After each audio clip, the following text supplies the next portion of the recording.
ഇൻഫാമിന്റെ നേതൃത്വത്തിൽ നടക്കുന്ന ദീപശിഖ പ്രയാണത്തിന് ഉപ്പുതറയിൽ സ്വീകരണം നൽകി. ഇൻഫാം രജത ജൂബിലി സമ്മേളനം ജനുവരി 3-ന് കട്ടപ്പനയിൽ നടക്കുന്നതിന്റെ മുന്നോടിയായിട്ടാണ് ദീപശിഖ പ്രയാണം സംഘടിപ്പിച്ചത്.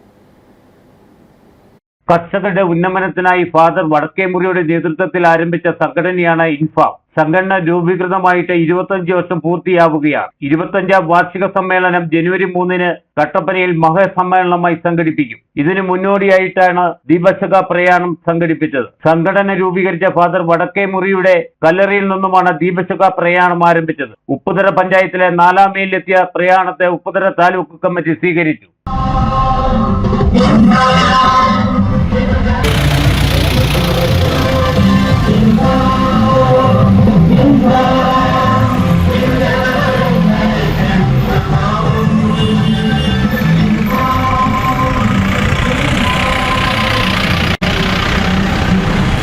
സംഘടനയുടെ രജത ജൂബിലി ആഘോഷങ്ങളുടെ ഭാഗമായി നടത്തപ്പെടുന്ന ദീപശിഖ പ്രയാണമാണ് ഇവിടെ കടന്നു പോകുന്നത്.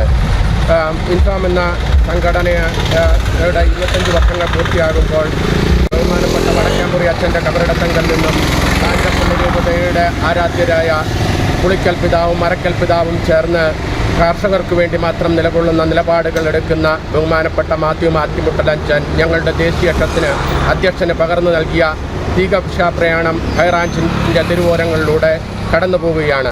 ദീപശിഖ പ്രയാണത്തിന് ഉപ്പുതറ ടൗണിൽ സ്വീകരണം നൽകി. പരിപാടിയിൽ ഇൻഫാം താലൂക്ക് ഗ്രാമ കമ്മിറ്റി അംഗങ്ങൾ, കർഷകർ തുടങ്ങിയവർ പങ്കെടുത്തു. Idukki vision news, Upputhara.